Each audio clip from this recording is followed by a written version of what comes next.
Je suis essayiste, puisque j'écris des bouquins, qui sont plutôt des essais, même si j'ai écrit 2 romans. Et je me suis prononcé pour Jean-Marie Le Pen lors de la dernière présidentielle. Il n'y a pas eu beaucoup de gens qui l'ont, enfin, de la société civile qui l'ont fait. Et j'ai participé effectivement à la campagne présidentielle de Jean-Marie Le Pen. Et je suis identifié comme un national républicain de gauche qui était sur la ligne, on va dire, Valmy. Voilà. Donc voilà, vite fait mon CV. Le reste est secondaire par rapport à la discussion qui nous attend.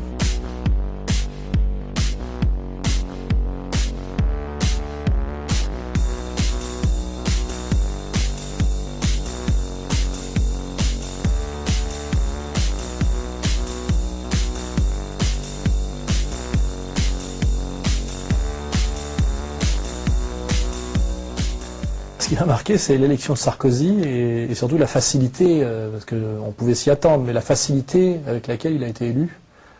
Son score de 31% au premier tour, c'est très, très impressionnant, un peu inquiétant selon les points de vue, le mien notamment. Et bon, bah, oui, ce qui m'a marqué, c'est ça, oui. Et même d'ailleurs au-delà, même l'assez bon score de Ségolène Royal, quoi. C'est-à-dire qu'on a visiblement changé d'époque. On est passé dans une époque vraiment à l'américaine. Bipartisme, politique spectacle, atlantisme vraiment avoué, appuyé et qui passe très facilement auprès d'une opinion publique assez bien préparée, quoi. Et surtout une grande collusion entre les médias, le politique. Tout ça a marché ensemble comme un seul homme, quoi. Il y a un côté un peu, je dirais, totalitaire. Subtilement totalitaire dans tout ça. Bah, ce qui me fait marrer, c'est que des gens de la mouvance, enfin de la droite nationale ont cru qu'ils pouvaient voter Sarkozy parce que Sarkozy, ça serait Le Pen sans Le Pen. Il y en a qui y ont cru. Et que dès que Sarkozy a pris le pouvoir en détruisant le Front National, immédiatement, il a fait ce qu'on appelle l'ouverture à gauche. C'est assez drôle, c'est-à-dire qu'il a détruit le Front National, enfin détruit, il l'a beaucoup affaibli. Il a détruit l'UDF et Bayrou, et maintenant il est en train de détruire le PS, donc il fait un travail de destruction généralisée, et les gens appellent ça l'ouverture à gauche. En vérité, on voit bien, quand on regarde un peu plus finement, que c'est plutôt, il est en train de réaliser l'union sacrée des atlantistes. On va dire l'union sacrée des libéraux atlanto-sionistes, pour aller jusqu'au bout de la précision des choses. Et face à ça, je dis que les gens de la droite nationale qui ont voté Sarkozy, parce qu'il y a quand même beaucoup, sont une fois de plus des cocus, et je dis c'est bien fait pour eux. Hein. Je veux dire, moi j'avais dit qu'il valait mieux voter Ségolène au deuxième tour, je le redis. Hein. Il ne pouvait pas arriver pire quoi, que Sarkozy. Et là on voit bien qu'il y a un déficit de culture et d'intelligence dans le camp de la droite nationale, c'est que j'ai entendu des discours sur le vote Sarkozy, il y a même des gens qui ont refusé de me serrer la main parce que j'avais pas appelé à voter Sarkozy au deuxième tour. Je veux dire, ce sont vraiment des crétins, et moi le gros problème c'est ça, c'est le niveau de bêtise de certaines personnes qui se réclament de la droite nationale, soi-disant pure et dure, qui fait toujours le tapin pour ses ennemis, quoi. Je veux dire, et là, c'est clair, on a une beurette à la justice, une petite africaine, je sais pas à quoi elle est, ils l'ont mis avec Madame Boutin, qui est là pour faire joli aussi, et on voit effectivement que on nous dit d'ailleurs dans Paris Match que cette jeune africaine, il y a marqué en caractère gras qu'elle est mariée au fils du plus grand chanteur yiddish. Oui. Et c'est marqué en caractère gras dans Paris Match. Il y a un message qui est envoyé là. Hein. Au cas où des gens auraient cru que ça serait une copine de Dieudonné, vous voyez. Donc on voit vraiment que là, il y a effectivement une union sacrée atlantiste qui s'est faite, et qui effectivement, et la gauche et la droite n'existant plus, effectivement les vrais clivages aujourd'hui, c'est avec l'Empire ou résister à l'Empire. Hein. C'est ça les vrais clivages aujourd'hui. Qui collabore à l'Empire, qui résiste à l'Empire. Et moi je crois que l'ennemi du camp national, c'est l'Empire, exactement comme dans la guerre des étoiles, et qu'il faut résister à l'Empire. Moi, je ne suis pas de la droite nationale, je suis nationaliste, mais je ne suis pas de droite. Je ne sais pas ce que ça veut dire. C'est-à-dire que si on veut creuser un peu ces sujets, pour moi, il y a la droite sociétale et la droite sociale, de même qu'il y a la gauche sociétale et la gauche sociale. C'est-à-dire qu'il y a la droite des valeurs morales et la droite de l'économie. Et moi, je suis aujourd'hui dans un monde qui est, je pense que même les gens d'extrême droite ont fini par le comprendre, un monde qu'on appelle libéral-libertaire, C'est-à-dire que moi, ce que je reproche aux gens de l'extrême droite, c'est d'avoir pas compris que mai 68 n'avait rien à voir avec une épopée marxiste, mais que c'était réellement la mise en place du libéralisme libertaire, c'est-à-dire de la société marchande par l'idéologie du désir. Il a fallu beaucoup de temps pour qu'on l'admette, mais aujourd'hui, je pense que c'est évident. Et face au libéralisme libertaire, c'est-à-dire des gens qui sont socialement de droite, et tu les caches en étant sociétalement de gauche, c'est-à-dire qu'ils sont libéraux et pour le mariage homosexuel, c'est ça la majorité, l'idéologie dominante. Et Sarkozy est dans cette mouvance-là aussi, autant que Cohn-Bendit et pratiquement autant que Chirac. Et ben moi, face à cette idéologie dominante qui est socialement de droite et sociétalement de gauche, je suis exactement à l'inverse, socialement de gauche et sociétalement de droite. Donc je me retrouve bien avec tous les gens qui sont socialement de gauche, c'est-à-dire pour défendre le monde du travail, le peuple et les producteurs, c'est-à-dire les patrons de PME, les artisans, les ouvriers, mais sociétalement de droite, c'est-à-dire défendre les valeurs morales, défendre l'idée d'honneur, être contre une certaine décadence, ne pas penser que la sodomie est une valeur progressive en soi, là on est d'accord. Et moi je me retrouve avec tous les gens qui sont socialement de gauche et sociétalement de droite. Et je prétends que la vraie opposition c'est celle-là. Alors, le projet politique concret d'égalité-réconciliation, c'est d'amener à l'idée nationale et on va dire au nationalisme, des gens qui, a priori, en sont éloignés. Sur une ligne, moi, que je dis, que j'appelle nationaliste de gauche. Et pour la bonne raison qui nous semble aujourd'hui que le nationalisme est et selon la terminologie de gauche, une valeur progressiste. C'est-à-dire que pour défendre le peuple, pour défendre les acquis sociaux, pour défendre les petites gens, pour défendre ce qui mérite d'être défendu, il faut passer aujourd'hui par la nation, ce qui n'a pas forcément toujours été le cas, et on est un peu là pour faire contrepoids aux idées, on va dire à gauche, à l'idéologie mondialiste qui prétend que, de manière assez malhonnête selon moi, que la nation reste être une entrave à faire tomber, alors qu'en réalité aujourd'hui c'est plutôt quelque chose qui protège de la violence et de la brutalité de la mondialisation libérale. Voilà. Donc ça serait ça notre rôle, d'amener à l'idée de nation et sur cette analyse-là des gens plutôt jeunes, plutôt atypiques, plutôt peu politisés à l'idée de nation. Et c'est pour ça que ça s'appelle égalité-réconciliation. Égalité pour signifier qu'on vient plutôt de la gauche, et qu'on est plutôt sur une égalité sur une idée de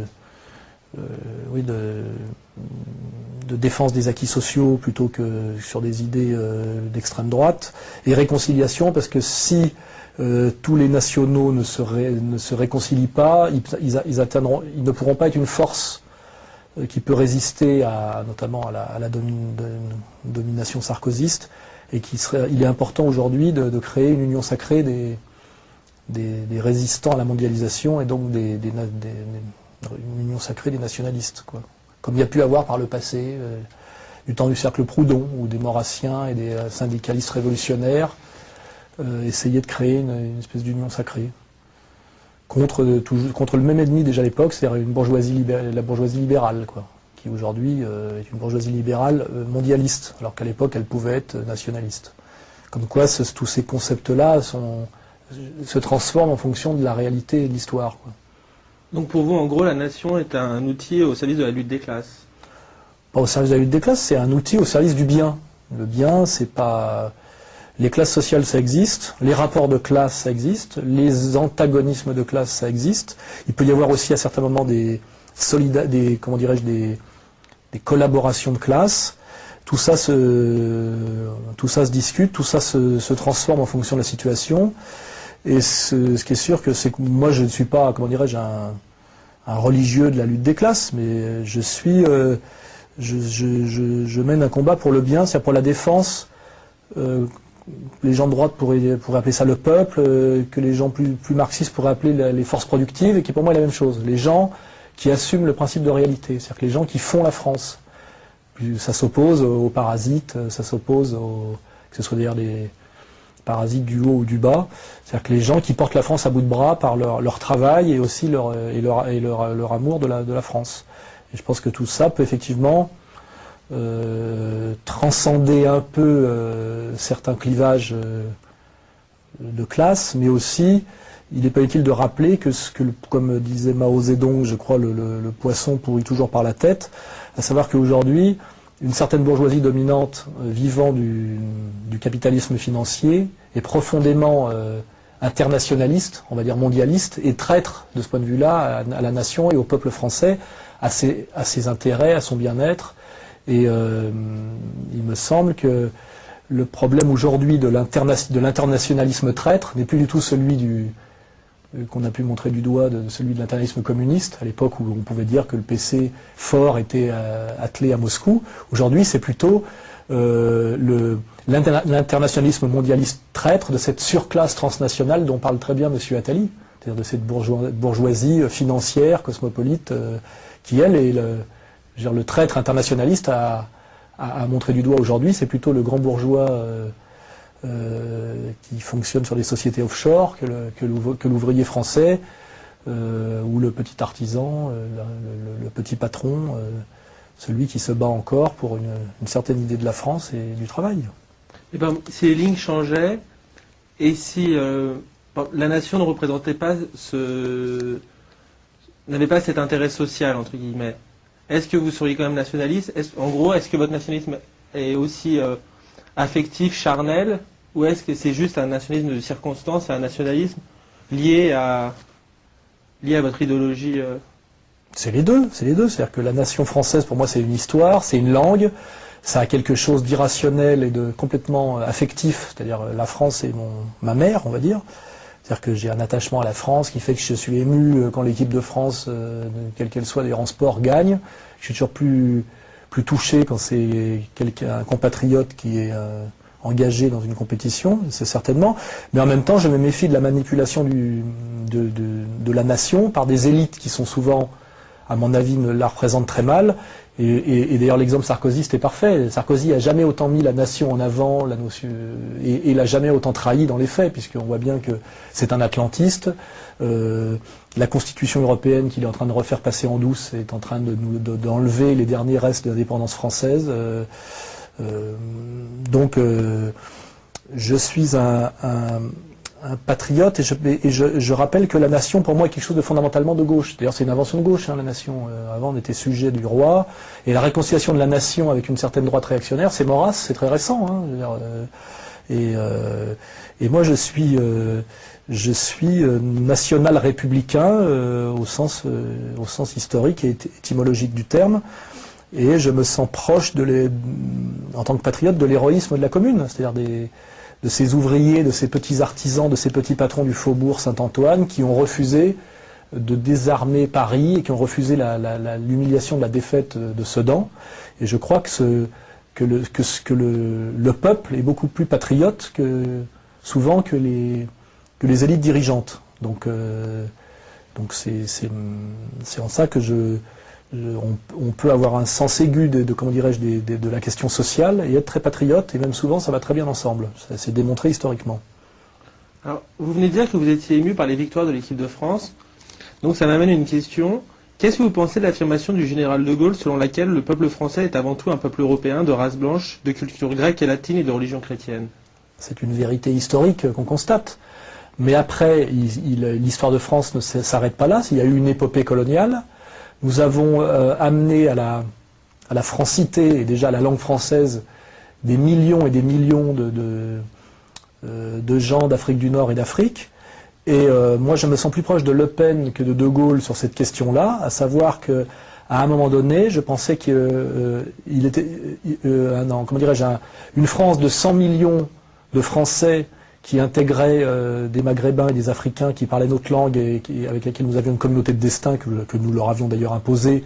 C'était plus noble et plus généreux, plus noble et plus ambitieux que de revenir à une France croupion de petits blancs de 40 millions de gens, ce qui s'est passé après les années 60.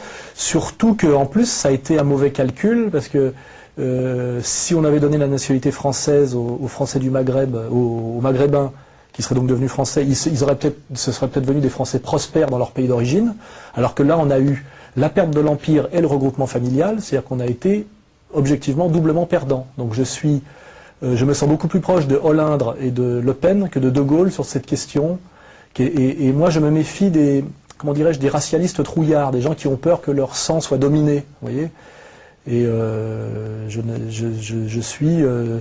Je crois que la France est beaucoup une idée, en plus d'être un pays charnel, et qui est fondée sur une dynamique, un espoir, et quelque chose qui va de l'avant. Et dès lors qu'on est sur la trouille et le repli sur soi, ça correspond pas à ce qu'est la France depuis longtemps. Et je crois que De Gaulle et ceux qui l'ont suivi ont fait un mauvais calcul, et que moi je suis plus comme Hollande ou Le Pen sur l'idée d'un drapeau 3 couleurs. Donc vous auriez été plutôt colonialiste, ou contre la décolonisation. C'est une histoire de gauche, le colonialisme, oui. On le sait très bien. Oui, à la limite, je crois qu'il faut assumer, dès lors qu'on y est allé et qu'on pensait qu'on avait une civilisation à exporter parce qu'elle était la meilleure, on a le droit de le croire, il fallait aller jusqu'au bout de cette logique, et je pense que la fin de la colonisation s'est très mal passée. Je pense que la décolonisation est une arnaque, car en réalité, la décolonisation, c'est garder les avantages de la colonisation pour les élites, c'est-à-dire l'exploitation des matières premières, etc., mais ne plus rien donner en échange, c'est-à-dire l'éducation, les routes, les hôpitaux. Donc je pense que la décolonisation est une des plus grosses arnaques de la deuxième moitié du XXe siècle. Et je pense que ça a été assez catastrophique, et pour les peuples décolonisés, et pour nous, puisqu'on le voit bien aujourd'hui, avec la situation française. Et moi, ça me réjouit pas du tout d'avoir une France avec une immigration forte, mal assimilée. Et je suis très très mécontent de voir qu'au moment où l'idée d'assimilation, qui est une idée très française, était la plus nécessaire, l'État français a programmé le regroupement familial et cassé le système d'assimilation. Donc on a vraiment créé une ghettoisation, une communautarisation de la France, une tiers-mondisation de la France, une racialisation des rapports de classe, et tout ça est catastrophique et je le déplore. Mais ma solution, c'est plutôt l'idée de cette France impériale, et moi j'ai cette idée de la francophonie, plutôt qu'un repli identitaire qui est d'ailleurs très mal défini, parce qu'on parle identitaire, c'est un mot dans lequel on met beaucoup de choses, et on peut en parler d'ailleurs. Je pense qu'il y a beaucoup de contradictions dans cette notion de repli identitaire. Parce que là, vous venez donc pour parler de la France, vous avez parlé du peuple français, vous avez parlé de communauté de destin, vous avez parlé d'idées, mais qu'est-ce qui distingue cette conception de la France de celle, par exemple, d'un Sarkozy, ou de celle de Ségolène Royal, ou même de celle de Jean-Pierre Chevènement? D'abord, Chevènement, c'est pas tout à fait la même chose que Ségolène Royal, qui est pas tout à fait la même chose que Sarkozy. Donc, oui, mais dans la conception du peuple français. Le peuple de France, ça a toujours été un mélange de droit du sang et de droit du sol. Ça a toujours été une combinaison des deux. Il n'y a jamais eu en France, je veux dire, l'histoire de France, c'est pas l'histoire de l'Allemagne. Je veux dire, l'identité française. La France a toujours été capable d'intégrer et d'assimiler des gens venus d'horizons divers. Je vais pas vous faire l'histoire de Mazarin. Les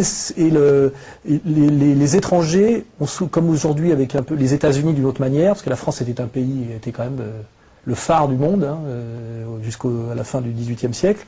On a toujours été capable de faire venir à nous des gens de pays étrangers qui sont facilement devenus français.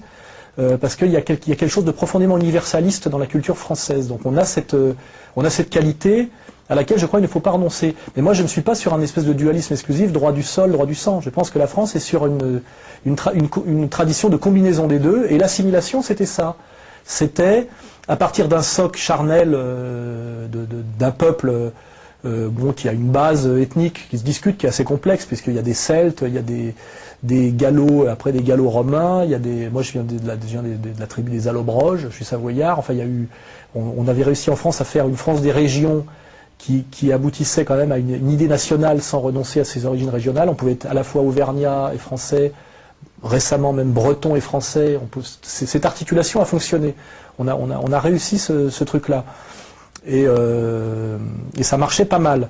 Alors le problème, effectivement, pourquoi on parle aujourd'hui de problème identitaire? Parce que, un, il y a la mondialisation, et deux, il y a eu le regroupement familial. C'est-à-dire qu'à un moment donné, on a fait venir de façon exponentielle des gens qui ne sont ni des blancs ni des chrétiens. Donc c'est plus difficile à assimiler, puisque c'est plus difficile d'assimiler un musulman maghrébin que sans doute qu'un italien blanc catholique. C'est une évidence. Quand on additionne les éloignements, les différences, il faut faire plus de travail pour assimiler. Et au moment où il aurait fallu augmenter le travail d'assimilation, on y a renoncé. C'est-à-dire les élites ont à la fois organisé une immigration de peuplement de gens qui sont loin de notre histoire, enfin en partie parce qu'il y a quand même la langue et la colonisation, et en même temps on a cassé tous les processus d'assimilation. Donc moi je suis là-dessus, je me sens assez proche de Chevènement. Je suis pour qu'on prenne conscience de la difficulté d'assimiler des communautés qui sont plus loin que celles qu'on assimilait par le passé, et qu'on aurait dû redoubler dans l'effort d'assimilation, au sens de faire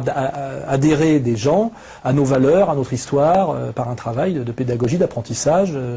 Et tout ça a été totalement fait à l'envers, peut-être même volontairement, et qu'on voit bien qu'on s'inscrit dans un processus de destruction, effectivement, des peuples et des identités nationales, mais là, on a des ambiguïtés. C'est que quand on parle, par exemple, de peuple de France, c'est très récent l'idée d'identité nationale et de peuple de France, puisqu'avant on avait des identités plus régionales, et que ce travail finalement d'amener les Français à la conscience de leur identité nationale, c'est un travail qui a été fait par pas mal de violence, nos ancêtres les Gaulois, et ça s'est fait sous la Troisième République. Donc le problème de la discussion identitaire, c'est que souvent les identitaires, par l'enracinement beaucoup plus régional, sont souvent antinationaux, et étant fédéralistes régionaux, se retrouvent dans le camp des mondialistes fédéralistes, qui pratiquent une certaine balkanisation et qui, eux, ont comme objectif la destruction des identités nationales. Donc moi, je défends l'identité nationale, et je crois qu'il ne peut pas y avoir d'identité nationale sans enracinement régional, c'est-à-dire c'est des régions fortes pour une France forte.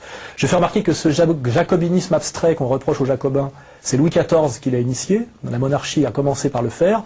D'ailleurs, c'est-à-dire à coopter la bourgeoisie et son idéologie pour lutter contre un féodalisme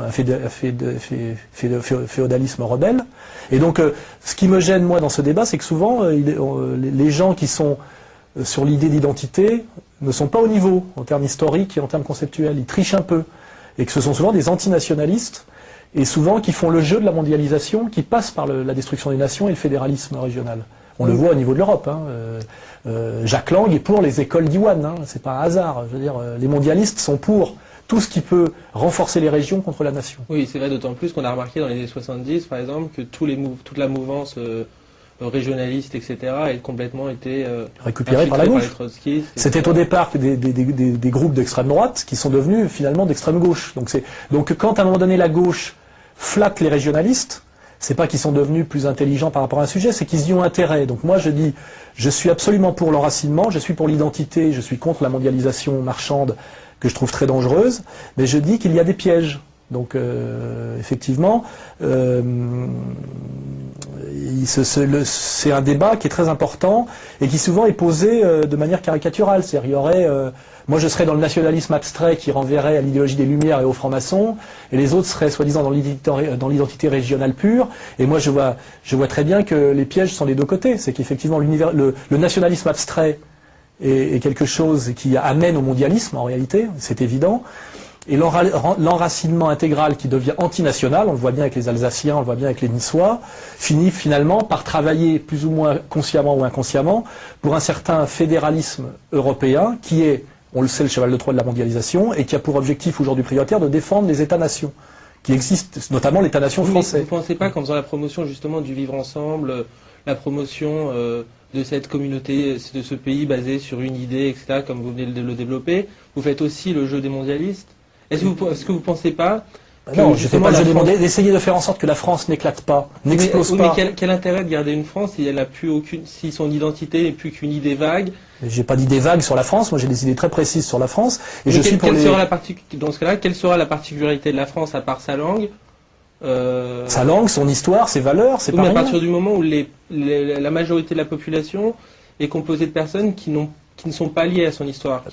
Excusez-moi, on n'en est pas là, on n'en est pas à la majorité de la France. On arrive quand même à un stade où, en 30 ans, on a accepté, les chiffres c'est entre 10 et 14 millions pour les plus inquiets, personnes d'origine extra-européenne. C'est la plus grosse migration et le plus gros changement de peuplement qu'a connu la France depuis de toute son histoire. Oui, je suis d'accord, je l'ai écrit d'ailleurs assez tôt, tout ça, dans mes bouquins. Ça qui veut dire que, il faut arrêter totalement l'immigration, c'est une évidence, mais après, les gens qui sont là et qui sont français, je ne crois pas trop à la possibilité, parce que je suis dans le réalisme, de loi rétroactive et de rejeter massivement des gens à la mer. J'y crois pas. Et moi, je pense qu'on doit tenter en politique qu'est-ce qui est faisable. Sinon, on se fait plaisir. On est dans la poésie et on peut parler des hyperboréens, de la Grèce. Enfin, mais à un moment donné, qu'est-ce qu'on peut faire? On peut essayer de convertir à la France des gens qui sont nés ici et qui seraient peut-être dans leur assez grande majorité d'accord pour devenir de bons Français, si les exemples leur donnaient envie aussi, parce que je suis désolé, un Maghrébin de banlieue, il croit que la France c'est quoi? Il croit que c'est Bernard-Henri Lévy? Oui, quoi que c'est Bernard-Henri Lévy ou la Gay Pride. La Gay Pride, la Techno Parade, Malek Bouti, ni pute ni soumise. C'est-à-dire, je comprends que le Maghrébin de banlieue crache sur cette France-là, ce n'est pas la mienne non plus. Mais après, je ne suis pas du tout, moi, pour dire que l'avenir de la France, c'est les Maghrébins musulmans. Je dis simplement que on a fait venir ces gens-là en France. On les a fait venir, c'est-à-dire que c'est Giscard et Chirac qui les ont fait venir. C'est pas une invasion. On les a fait venir de force, pratiquement. On les a fait venir de force avec un projet qui était très pervers. On a fait en sorte qu'ils détestent la France. C'est-à-dire que tous les éducateurs de gauche leur ont donné le goût, leur ont appris la détestation de la France. On les a éduqués dans la détestation de la France, sur la colonisation, etc. Ils voient une France qui ne se respecte pas elle-même, puisque je veux dire, on n'a pas besoin des Maghrébins pour ne pas aimer la France. Le petit blanc français déteste son pays, c'est quand même une catastrophe. Et donc je dis aujourd'hui, si on pouvait essayer de faire une union sacrée des patriotes, qui partagent, et notamment certains Français d'origine immigrée, l'avantage c'est qu'ils sont moins décadents que nous sur les idées du patriarcat, sur les idées de l'honneur, ça existe aussi, il y a des valeurs positives. Le fait qu'ils aient un retard sur nous, sur l'idéologie social-démocrate libérale, peut être un avantage dont il faut se servir. Donc je dis qu'il y a des stratégies à avoir, des visions à avoir, et moi je vois que quand c'est vrai, vous le savez, que j'ai beaucoup de Maghrébins qui sont sympathisants de ma personne, de ce que j'écris et de mon association, mais ce ne sont pas des délinquants de banlieue, moi, qui viennent me voir. Ce ne sont pas des voyous, ce sont des Français d'origine maghrébine qui sont de fervents patriotes, qui ont compris les enjeux de la mondialisation, qui ont compris les hiérarchies des effets et des causes, les rapports de force, et qui pourraient être, comme le dit d'ailleurs Lindre, de très bons patriotes, et je crois que cela, il serait dégueulasse de ne pas leur tendre la main, et pour des raisons morales, et pour des raisons stratégiques. Et moi, je m'adresse à ces gens-là. Évidemment, ils ne sont pas les plus nombreux, mais ils sont les meilleurs. On l'a vu aux élections, ils ne sont pas les plus nombreux, mais ils sont les meilleurs, ils sont une élite. Et je crois que nous n'avons pas le droit de ne pas tendre la main à des élites en banlieue, parce que d'abord il faut répondre à ces problèmes-là, et que c'est une question stratégique et morale. Et moi je suis très ému quand je vois un Français d'origine maghrébine qui parle un français parfait, qui me dit je suis fier d'être français, je suis français, j'ai voté Le Pen, parce qu'il y en a quand même s'ils sont peu nombreux qui ont voté Le Pen, j'en croise tous les jours, et je me dis il serait dégueulasse de ne pas tendre la main à ces gens-là, pour des raisons qui sont d'ailleurs très difficiles j'aimerais qu'on m'explique pourquoi, alors que derrière, on a un travail de destruction de la France, de sabotage, de la gauche caviar, de la gauche trotskiste, d'une certaine extrême droite qui est dans une espèce de barou d'honneur, en fait, qui a admis pratiquement que tout était perdu, mais qui est c'est l'esprit de Cameron. Et moi, quand on fait de la politique, c'est pas forcément, comment dirais-je, de façon intégralement samouraï, quoi. C'est pas juste pour se suicider dans l'honneur. Donc, en fonction des forces en présence, j'essaye d'agir au mieux. Mais ce que je n'aime pas, c'est les procès d'intention qu'on me fait en disant vous tendez les mains à la racaille. Dans Jusqu'où va-t-on descendre, un bouquin qui a fait parler de moi, qui est sorti en 2001. J'étais un des premiers à montrer du doigt violemment les IVA, les éducateurs gauchistes, le drame du regroupement familial, le côté insupportable des banlieues. J'étais un des premiers à le faire. Hein. Je me suis attiré des ennuis. À l'époque, je me faisais traiter de facho par le Nouvel Obs, avant que ces élites de gauche n'inversent totalement leur discours après la deuxième intifada, parce que ça aussi c'est un des aspects moraux qui me gêne. Ce qu'on nous a interdit de nous plaindre des délinquants d'origine nord-africaine, alors que c'était une évidence pendant des années, et aujourd'hui, où la vision impériale atlantiste a désigné ces gens-là comme les ennemis du monde du camp occidental, on nous donne l'ordre de les montrer du doigt au nom de la critique de l'islamisme. Alors moi, je ne supportais pas qu'on m'interdise de me plaindre des délinquants nord-africains, alors qu'il était évident que les délinquants se trouvaient majoritairement dans le camp nord-africain. Et aujourd'hui, pour les mêmes raisons, je ne supporte pas qu'on me donne l'ordre, les mêmes qui m'avaient interdit de me plaindre, d'aller montrer du doigt le danger islamiste, parce que simplement, les intérêts bien sentis de certains ont changé. Donc voilà, c'est une bonne raison de ne pas aboyer avec la meute. Ce qui ne veut pas dire que je fais l'apologie des délinquants et que je crois que les IVA sauveront la France. Je veux dire, je ne suis pas naïf. Et vous ne pensez pas du tout donc que la destruction de la France passe par la destruction de son peuple? Mais c'est quoi le peuple de France? Je veux dire, le peuple de France, c'est quoi? Justement, en prenant la définition de De Gaulle, il y a quand même un peuple, ce qui fait, il y a quand même Oui, un il est de peuple race charnel. blanche et de confession chrétienne. Oui, il y a quand d'accord. même un peuple charnel en France. Un peuple charnel mon cul, je veux dire 30% des Français sont d'origine italienne, portugaise, espagnole, Oui, ils polonaise. sont d'origine européenne, justement. Oui, La bah, ils France sont qui d'origine fait l'intérêt européenne, de la- mais et vous avez déjà vu physiquement un espagnol et un portugais ou un italien du Sud? Non, mais il y a quand même un point. Il y a quand Il faut même arrêter sur le fantasme d'européen. L'Europe, c'est grand. Ce qui existe d'abord, c'est pas l'Europe au départ, c'est la Méditerranée, déjà en tant que civilisation. Et Maurras, c'était un latiniste. Il haïssait les Boches. Alors excusez-moi, Moi, je c'est-à-dire suis que... pas maurassien, donc c'est pas. Non, non, mais c'est pas d'accord, mais je veux dire, maurassien. le problème c'est que ces concepts-là sont très creux. Vous parlez d'Europe, c'est quoi l'Europe? Hitler détestait les Slaves. Je veux dire, il pensait que c'était des sous-hommes. Aujourd'hui, si l'Europe doit être sauvée, ça serait pratiquement par les Yougoslaves, enfin par les Serbes et les Russes. Donc je veux dire, ces concepts-là n'existent pas. C'est ça le problème, c'est que c'est aujourd'hui des mots creux que les gens agitent comme des gris-gris, on va dire presque comme des fétiches. Ils sont incapables d'en donner des définitions sérieuses. Bah si, C'est-à-dire que- il y a un point commun entre un Français et un Portugais. Ce point commun n'existe pas entre un Français et un Gabonais. Ouais, bah, Je suis excusez, désolé, entre un Français et un Kabyle, malgré il la y a langue plus de commune. points communs raciaux qu'entre un Français et un Portugais. Non, mais c'est pas une excusez-moi. question que de ratio, c'est une question de perpétuer perpétuer une histoire, perpétuer Oui, bah, donner ce qui donne à la France une cohérence. mais l'histoire de historique, France, c'est etc. aussi son épopée coloniale, excusez-moi. C'est-à-dire que moi, je suis pour Europe et francophonie. Je veux dire, il y a deux axes. Je ne vois pas pourquoi on opposerait l'un à Oui, l'autre. mais je suis désolé, dans ce cas-là, la colonisation, etc., c'était le premier soubresaut du mondialisme. Ah bah oui, bah alors à ce moment-là, si on veut réécrire l'histoire entièrement, mais là, le problème, c'est qu'on est dans la Non, mais métaphysique. c'est pas ça, moi, ce qui me dérange dans votre point de Qui vue. a détruit l'Europe? Les Français, les Allemands, en se battant comme des chiffonniers manipulés par les Anglais dans 2 guerres mondiales. Donc je veux dire, le problème, c'est que l'histoire, moi je suis marxiste, l'histoire c'est tout. C'est-à-dire c'est un a priori transcendantal. L'histoire fait que les peuples d'Europe qui dominaient le monde au niveau épistémologique, au niveau de leur développement, n'ont eu de cesse depuis la Révolution française, entre les guerres napoléoniennes, la défaite de Sedan, la première guerre générale, ils n'ont eu de cesse que de se battre entre eux et de se détruire. Je veux dire, je n'y peux rien. Je veux dire, aujourd'hui, on dirait que, en gros, des forces de destruction de l'Europe seraient venues de l'extérieur et qu'il y aurait un complot contre l'Europe qui serait un peuple uni. Tout ça, c'est de la branlette et du fantasme d'un culte et de gamins. Je veux dire, l'Europe n'a jamais existé. Les peuples d'Europe ont passé leur temps à se détruire les uns les autres. Nous avons nous-mêmes engagé une épopée coloniale et amené à notre culture des gens d'Afrique et du Maghreb. Nous l'avons fait, donc après, les rejeter comme des envahisseurs et des voleurs, c'est un peu étrange, alors que nous les avons soumis à notre monde et que parfois même ils l'ont accepté. Donc je veux dire que le problème, c'est que cette analyse, elle est Non, mais la fausse. question- Alors moi, je suis pour l'Europe, je suis pour Paris, Berlin, Moscou, contre effectivement le Chicago, Tel Aviv. Aujourd'hui, qu'il y ait une question identitaire qui vienne très fort, c'est logique. C'est-à-dire qu'il y a un problème. Il y a un problème effectivement de destruction accélérée de l'identité française, qui est déjà ambiguë, parce que qu'est-ce que l'identité française?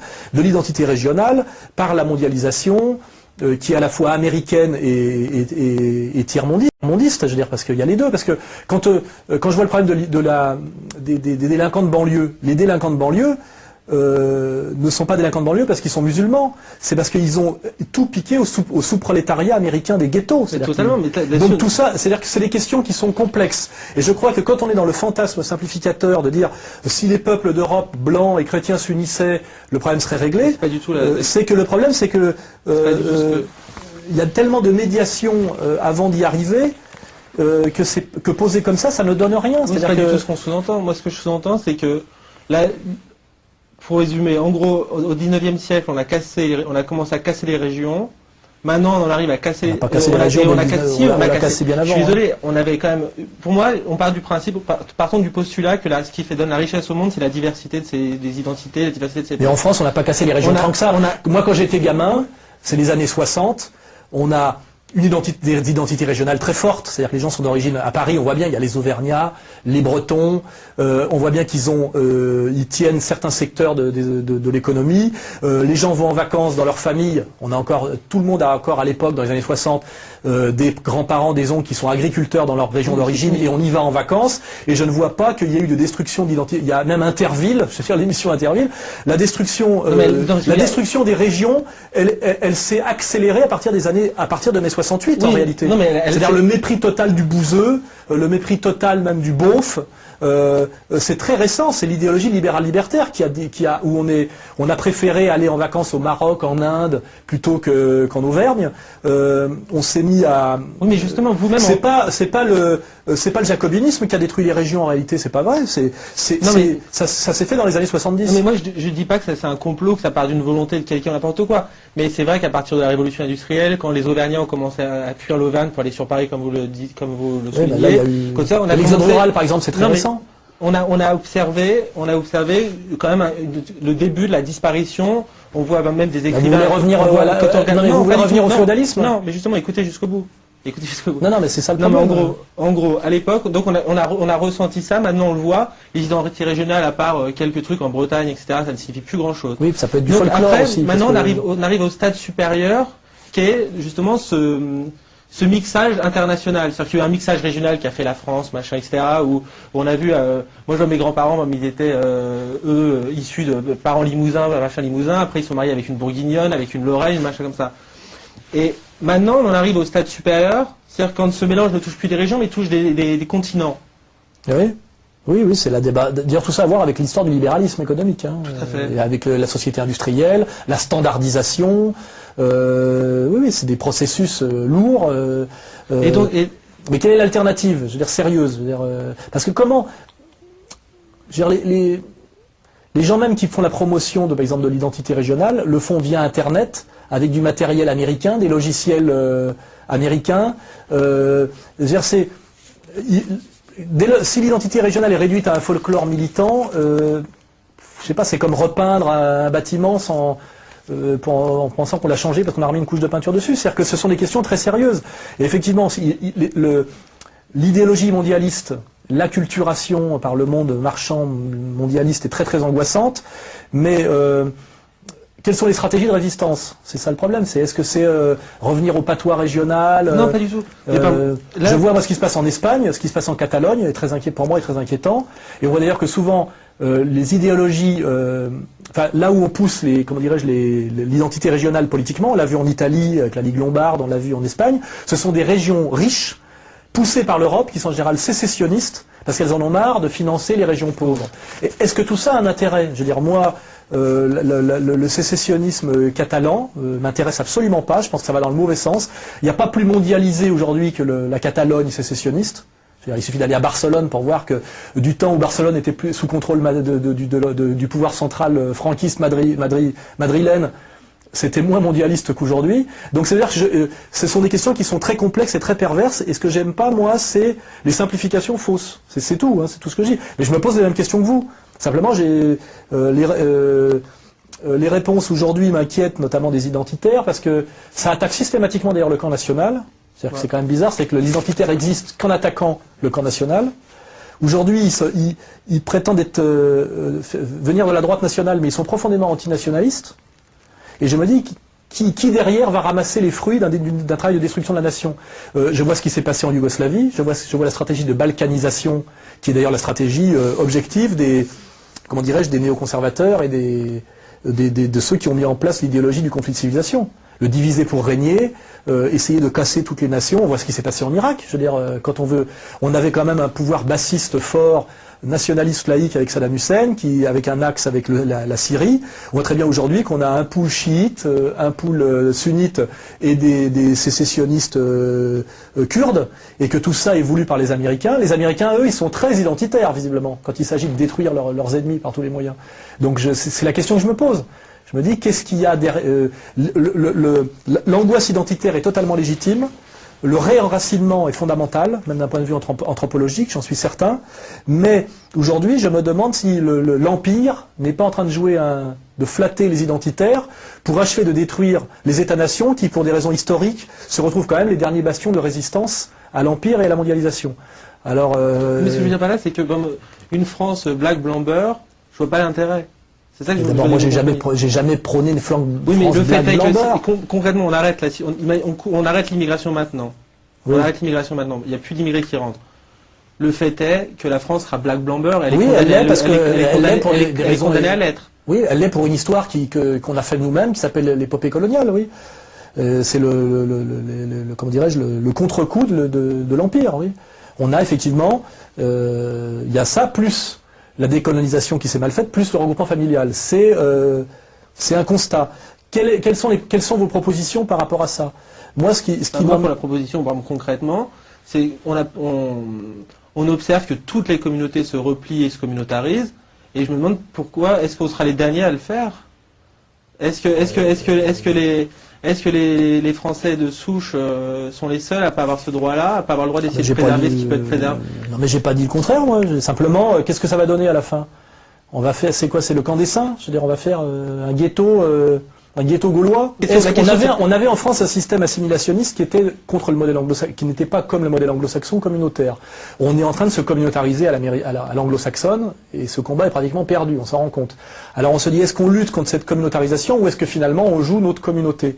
Le problème, c'est qu'on n'a pas de culture communautaire et pas d'instinct communautaire. Il a suffi que je mette 3 mois les pieds dans le camp national pour voir que les luttes les plus acharnées et les méchancetés les plus... Enfin, les saloperies les plus brutales se faisaient entre nationaux, excusez-moi. C'est-à-dire qu'il faudrait déjà commencer par apprendre à être communautariste. Vous ne savez pas l'être. Je veux dire, il y a des gens qui sont communautaires depuis des milliers d'années, c'est leur religion, c'est leur culture. Si on se met sur ce terrain-là, qui n'est pas notre culture, je suis inquiet. Parce qu'en réalité, on sait faire de l'assimilationnisme, on sait faire de l'universalisme. L'universalisme français, on sait le faire. Le communautarisme, on est mauvais. On observe quand même les débuts d'un balbutiement de communautarisme français. On voit bien dans certaines zones que les Français quittent, on le voit dans les cartes scolaires, toutes les polémiques au cours des cartes scolaires, parce que les parents blancs ne veulent pas que leurs enfants soient dans des écoles à forte proportion d'immigrés. On le voit aussi, on l'a vu récemment avec les scores du Front National dans certaines zones où ils faisaient des scores gigantesques il y a encore une quinzaine d'années, et même en 2002, ils faisaient des scores beaucoup plus petits parce que les populations françaises ont quitté ces zones, etc. Donc même si les Français n'ont pas cet esprit communautarisme, comme vous le dites à raison, ils n'ont pas cet esprit, comme par exemple l'ont les Juifs, qui le pratiquent depuis 2000 ans, ou comme l'ont les Africains. Les Chinois, dont on parle très peu. Ou les Chinois aussi, qui ont un communautarisme fort. Il y a quand même des premiers soubresauts. Oui, non mais on voit bien que par la force des choses, malgré la démagogie et l'idéologie dominante, la moyenne bourgeoisie française qui veut essayer d'assurer un avenir à ses gosses, aujourd'hui, essaye d'éviter... les zones trop métissées parce que ça fait baisser, objectivement c'est vrai que ça fait baisser le niveau, hein. C'est pas l'idéologie Benetton, quoi. Je veux dire, ce qui est tragique aujourd'hui, c'est de constater que le métissage exponentiel fait monter la violence, les névroses, fait baisser le niveau d'éducation. Ça, c'est un constat, par exemple, hein. Ça, je le constate tout à fait. Le problème, c'est que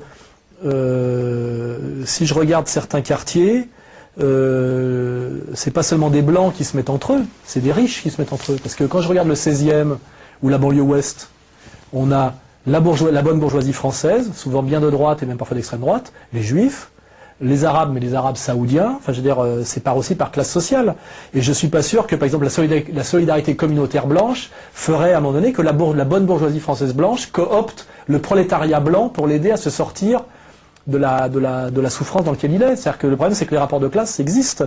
Et que moi, je vois que quand un Français bourgeois blanc doit choisir, il choisit plutôt de frayer avec des mondialistes au sens financier, mais de même niveau de revenu que lui, c'est-à-dire avec un trader d'origine levantine, que de coopter dans son immeuble une famille de prolos français. Je veux dire que c'est que le problème, c'est que tout ça n'existe pas. C'est-à-dire qu'il n'y a pas de communautarisme blanc. Il y a... on va dire, il y a un communautarisme à la limite moyen bourgeois, majoritairement blanc, ça on le voit, mais c'est pas, on peut pas l'élargir à une solidarité transclasse, ça n'existe pas. Alors que peut-être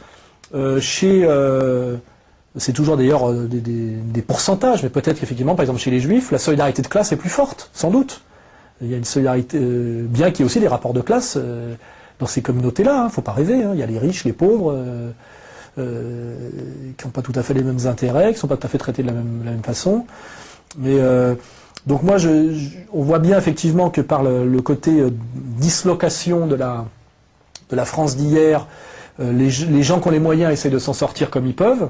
Et effectivement, ça consiste à sortir leurs gosses d'école où les mecs parlent à peine français. Mais ça ne constitue pas un communautarisme blanc. Ça constitue une communautarisation de la moyenne bourgeoisie française, effectivement majoritairement blanche, mais qui se solidarisent plutôt par niveau de revenu. Hein. Il suffit de regarder comment dirais-je, la carte sociale de la ville de Paris. Hein. On a quand même des quartiers pauvres et des quartiers riches. Ils sont métissés à peu près les deux, mais c'est pas le même genre d'arabe qu'on a en banlieue ouest qu'en banlieue est. Hein. Et j'ai pas vu, moi, effectivement, de regroupement transclasse sur la couleur de peau ou sur l'origine religieuse. À la limite, je serais pas forcément déçu si ça arrivait, si d'un seul coup on voyait émerger un communautarisme français blanc chrétien, je serais assez admiratif de ça. Mais malheureusement, ça n'existe pas. Le bourgeois français préfère un voisin bourgeois juif ou bourgeois saoudien qu'un voisin prolo français. Je veux dire, c'est la réalité. Puis de toute façon, en termes de niveau de revenu, la question se pose même pas. Et c'est là où je veux dire, on est malheureusement beaucoup dans le fantasme. Alors ce qui est évident, c'est que ça va mal, et comme vous faisiez le remarquer tout à l'heure, celui qui a toujours tous les torts, effectivement, c'est le français, blanc, petit bourgeois, petit bourgeois, parce que même le prolo, à la limite, il y a encore un prestige ouvrier. Celui-là a tous les torts. Il est raciste, colonialiste, mesquin. Et on voit que toute l'idéologie 70, toujours cette idéologie libérale libertaire, l'a montré du doigt comme le mec à mépriser. Et qu'en plus le petit bourgeois français a intégré cette idéologie. Ça, c'est très inquiétant. C'est qu'on n'a pas besoin des immigrés, on n'a pas besoin des étrangers pour détester la France. Je veux dire, les champions de la détestation de ce qu'est la France, l'identité française, son histoire et ses valeurs, les champions de ça, ce sont les petits bourgeois français blancs éduqués à l'école de gauche. Et moi, je vois tous les ennuis que j'ai eus. Bon, à part certains groupuscules communautaires ultra-minoritaires que vous connaissez, l'hostilité générale que j'ai, c'est le petit bourgeois français bien con, qui en général est de sympathie trotskiste. C'est de eux que je reçois les mails les plus bêtes et les plus fielleux, quoi. Hein. Je veux dire, la catastrophe est là, oui. Mais ce travail-là n'a pas été fait, a été fait par les instits Trotsko-Franmac, quoi, je veux dire, la catastrophe, elle est là. Hein. Et comment vous expliquez cette volonté justement des Trotsko-Franmac, comme vous dites, de détruire à tout prix Ils en ont pas conscience. Non, mais justement, il y a quand même une conscience, il y a quand même quasiment la promotion de l'homme métis. Parce qu'on les a, ils ont été éduqués dans une version complètement édulcorée et niaise de l'universalisme. Avec un travail de culpabilisation qui s'est rajouté sur le colonialisme, qui est d'autant plus pervers que l'histoire coloniale est une histoire de gauche, ce qui est caché. De même d'ailleurs l'histoire de la collaboration, de faire croire que la droite a collaboré et la gauche a résisté, c'est une escroquerie totale. On sait très bien que c'est pas beaucoup plus complexe que ça. Et malheureusement, les éducateurs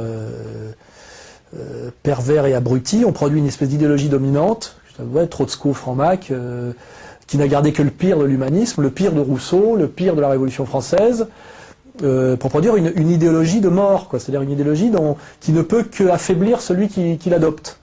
Et ça a donné le couillon français de base. D'ailleurs, le type, effectivement, qui a hésité entre Ségolène et Sarkozy, d'ailleurs qui a très bien pu voter Sarkozy en plus. C'est ça qui est incroyable. Hein, et le problème aujourd'hui de la France, encore plus que l'immigration, c'est ça. Parce que on parle de résister à l'immigration, mais qui va résister à l'immigration?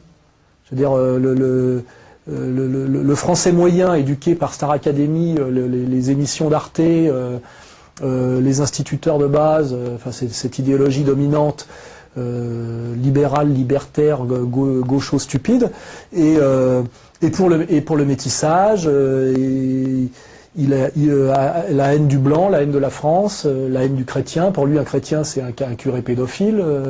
Un blanc, c'est un type qui va forcément basculer dans le nazisme. Enfin, c'est ça la réalité. Et moi, c'est ça que j'essaie de faire remarquer. C'est que si demain on veut sauver la France, il va pas seulement falloir virer les immigrés, il va aussi falloir importer, des blancs fiers d'être blancs, parce qu'il y en a plus non plus. Je veux dire, donc il faut importer des Slaves et virer les Africains. Je veux dire, on est dans la métaphysique politique là. Je veux dire, c'est infaisable. Alors évidemment, face à tout ça, moi ce que je me dis de temps en temps quand je suis fatigué nerveusement, c'est de dire à la limite, on peut encore acheter des endroits au fin fond de la Corrèze dont personne ne veut, des maisons en pierre sèche ou des villages, et puis effectivement se réunir entre nous et faire ce qui se passe aux États-Unis d'ailleurs, des espèces de communautés, ouvertement réactionnaire, c'est-à-dire conservatrice, quoi, où on essaye de sauver ce qui peut être sauvé, et effectivement se retrouver comme les Amish, où effectivement, si on va jusqu'au bout, on réintroduit le cheval, la calèche, on interdit le pneumatique même, c'est-à-dire toute la modernité qui nous a amené à cette catastrophe. Je n'ai rien contre. Mais il y a quelque chose qui est assez révélateur comme dans votre discours, c'est que vous assimilez le conservatisme identitaire, entre guillemets, à quelque chose de rétrograde. C'est-à-dire que même là, on dirait que vous avez une forme de perversion. Il l'est forcément, parce que dès lors que la technologie et l'idéologie, ça va ensemble. C'est-à-dire qu'à un moment donné, d'ailleurs, on voit très bien que les sectes très conséquentes, comme les Amish, etc., refusent l'électricité, le moteur à explosion, parce qu'ils savent que le cancer est là. C'est-à-dire que il y a une unité de la technologie et de l'idéologie. Hein. Je veux dire, le mondialisme, c'est une idéologie, mais c'est aussi une technique. Je veux dire, à ce moment-là, il faut aussi peut-être apprendre à se passer plus de télé, plus d'internet, redécouvrir le pigeon voyageur, l'échelle humaine, c'est-à-dire le fait de pouvoir prendre un avion et d'aller demain à Bali en quelques heures. Oui, ça aussi, c'est. Oui, mais justement, je trouve que pour moi, le nationaliste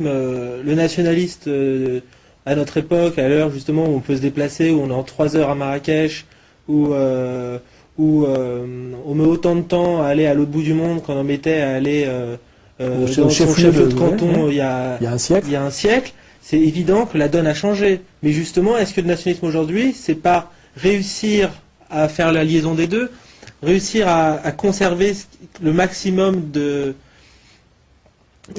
ça, c'est des questions qui sont posées depuis très longtemps sur la notion de révolution conservatrice, etc. C'est-à-dire, est-ce qu'on peut garder, mais ça existe aussi dans le marxisme, la technique bourgeoise est-ce qu'on peut garder le capitalisme sans la bourgeoisie? C'est une question que se posait Sorel. Typiquement, l'exemple qui est-ce qu'on peut séparer l'idéologie de la technique? Moi, je crois que c'est très difficile parce que tout ça, c'est consubstantiel. Et à un moment donné, il faut être conséquent, c'est-à-dire que ceux qui ont résisté au monde moderne aujourd'hui, qui prouvent qu'ils y arrivent, notamment des sectes religieuses organisées, comme par hasard, là où elles sont les plus fortes et les mieux organisées, c'est dans le pays le plus avancé sur le chemin inverse, c'est-à-dire les États-Unis d'Amérique. Et les types à un moment donné sont très stricts, c'est-à-dire que pas de mobilette, quoi. Je veux dire. Mais est-ce que le contre-exemple, c'est pas le Japon? Le Japon, c'est à quel prix ils ont sauvé le Japon? Puis est-ce qu'on peut comparer le Japon? Le Japon, c'est un pays racialement pur, c'est vrai. Il y a que des Japonais, ils ont tous même d'ailleurs chez nous, même quand on est français pur, ce qui veut déjà rien dire, il y a des blonds, des bruns, des cheveux frisés, des cheveux raides. Il y a une unité, comment dirais-je, raciale, physique chez les Japonais qui est déjà une donne qui n'est pas la nôtre. Les mecs, ils ont tous la même couleur d'yeux, la même forme de nez, le même morphotype, la même texture de cheveux. C'est-à-dire qu'il l'identité a un sens là-bas infiniment plus ancré. Je veux dire, déjà vous et moi, physiquement, on se ressemble très peu. Dans le camp nationaliste, il y a des gens, des bruns, des blonds, des grands, des petits, cheveux bouclés, cheveux raides, yeux bleus, yeux marrons. Oui, mais le Japon a quand même réussi. C'est une île. Il y a ce phénomène d'île. Ils ont réussi. Je veux dire, Mishima s'est pas suicidé pour rien. Je veux dire, pour réussir à survivre, il a fallu qu'ils adhèrent totalement au modèle économique américain, de consommation, etc. Alors, est-ce qu'ils ont sauvé la japonité avec ça ou pas? Ça se discute. Ce qui est sûr, c'est qu'ils sont encore, comment dirais-je, oui, ils sont racialement purs et unifiés, mais quand on regarde l'habitat japonais, qu'est-ce qu'il en reste? Quand on regarde les films d'Ozu des années 60, c'est pas comparable. Deux, il y a beaucoup de Japonais qui pensent que l'âme du Japon est morte déjà avec la révolution du début du siècle, hein, quand ils se sont posé la question très tôt. Mais bon, c'est une île, il y a une unité ethno-raciale très forte. Est-ce que c'est transposable à la France? Je pense que c'est strictement métaphysique de le penser. On n'est vraiment pas du tout dans le même contexte. On peut aussi parler de l'Inde, je veux dire, parce que l'Inde aussi c'est intéressant. Une société de caste capitaliste qui devient capitaliste sans renoncer aux castes, est-ce qu'elle n'arrive pas à compenser les dangers du capitalisme par la société de caste?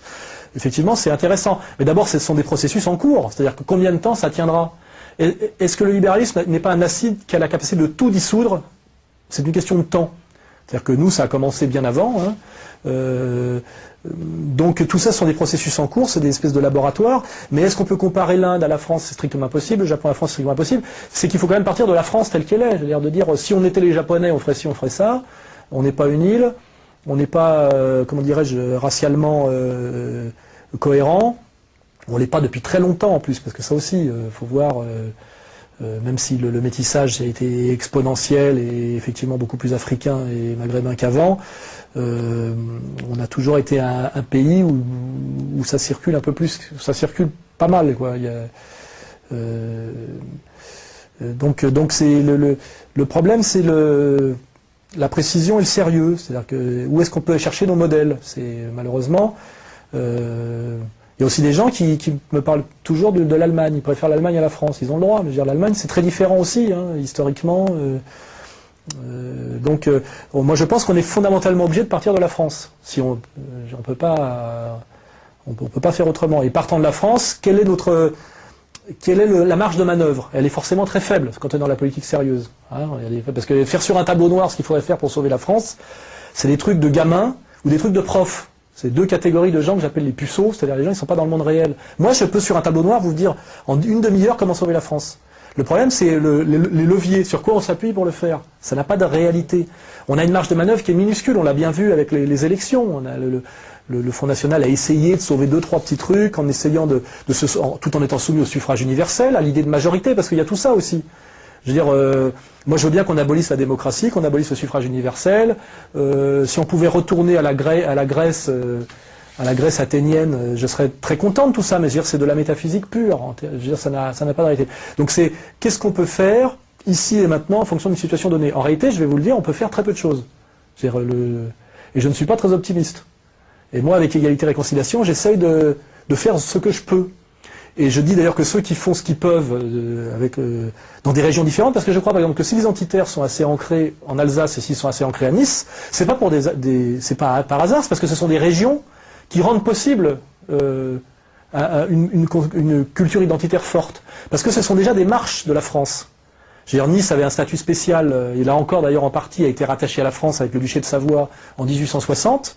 Donc effectivement Nice c'est différent, c'est pas tout à fait la France. Et l'Alsace, vous savez très bien aussi que ce sont des régions qui ont appartenu à la France, qui en ont été séparées, qui sont revenues, qui ont un statut spécial sur le plan du culte, etc. Donc c'est des régions qui peuvent être identitaires. On peut dire aussi la Bretagne, sans doute à cause de sa celtitude, peut avoir... Mais je veux dire, transposer dans le bassin parisien ce qui est fait en Alsace n'a aucun sens. Je veux dire, et le problème, c'est qu'à un moment donné, quand les identitaires alsaciens vont dire nous pouvons être le modèle de la France de demain, ça n'a pas de sens. En réalité, l'Alsace, c'est très spécifique. Mais qu'il y ait un phénomène identitaire fort en Alsace, je le comprends très bien. Mais après, c'est qu'est-ce qui est valable régionalement, mais qu'est-ce qui change quand on a une vision pour la France. Et moi, ce qui m'inquiète avec les identitaires, c'est que souvent, leur hostilité va essentiellement au camp national, ça m'emmerde un peu. Souvent, ils peuvent être un peu les idiots utiles du fédéralisme européen manipulé par l'Europe de Bruxelles. Et en termes de résistance à la mondialisation, il y a à la fois l'enracinement résiste à la mondialisation, mais aussi on voit bien que la mondialisation, l'empire américain mondialiste veut la destruction des États-nations et la balkanisation et la régionalisation. On le voit en Syrie, on l'a vu en Yougoslavie, c'est en train de s'effectuer en Espagne. Donc je veux dire, je me méfie parfois d'une certaine forme de naïveté. C'est pour ça que je n'attaque jamais les identitaires, parce que je leur dis, le système veut que nous nous fâchions. Et aujourd'hui, on voit très bien que ce qu'avait réussi à faire Le Pen, qui était de fédérer un camp national très divers avec des païens, des cathos, etc., et d'avoir passé une masse critique où il avait fait une force qui existait, ce processus qui a attribué au génie de Le Pen et qui a duré 30 ans, peut très bien s'écrouler demain. Et je ne veux pas être de ceux qui participent à la destruction de cette chose qui doit être sauvée. Voilà, c'est pour ça que je dis aux identitaires la même chose. Je dis, ne nous faisons pas la guerre. Je veux dire, moi j'essaie de comprendre la sensibilité identitaire, je suis pour dialoguer avec eux, je ne veux pas tomber dans le piège où je les insulte, ils m'insultent. Et chaque fois qu'il y a eu des tensions, ça a été manipulé d'ailleurs. J'ai eu un petit problème avec Bernard Anthony, j'en avais jamais entendu parler, on l'a monté contre moi, on m'a monté contre lui. Il y a des gens qui ont envie que le camp national, que j'appelle pas la droite nationale, mais la mouvance nationale, éclate. Et en identitaire, et en universaliste, en disant d'un coup ça serait les racialistes et de l'autre ça serait les immigrationnistes. Je ne pense pas que les identitaires, quand je lis des textes sérieux écrits par Fabrice Robert, soient racialistes. Ils ne le sont pas, c'est plus subtil que ça. Et moi je ne crois pas être immigrationniste. Mais il y a des gens qui commencent à dire, oui, ben voilà, aujourd'hui il y a deux camps, les immigrationnistes, les traîtres à la cause nationale, et les racialistes qui sont ceux qui veulent effectivement sauver ce qui peut être sauvé effectivement par une espèce de je sais pas comment on dit là, de communautarisme blanc intégriste. Je pense que tout ça n'existe, tout ça est du fantasme et de la manipulation. Donc l'intérêt de ce dont on parle là, c'est d'éviter tous ces pièges. Et malheureusement, il y a beaucoup, comme la sensibilité identitaire touche des gens très jeunes et très en colère, ce que je comprends, parce qu'ils en ont marre de voir leur pays se péter la gueule, ils en ont marre de se voir humiliés et insultés par des halogènes qui crachent sur leur culture, relayés par les médias, etc. C'est-à-dire, entendre Diams, cette espèce de poufiasse, insulter Marine Le Pen, ça me fait pas plaisir à moi non plus.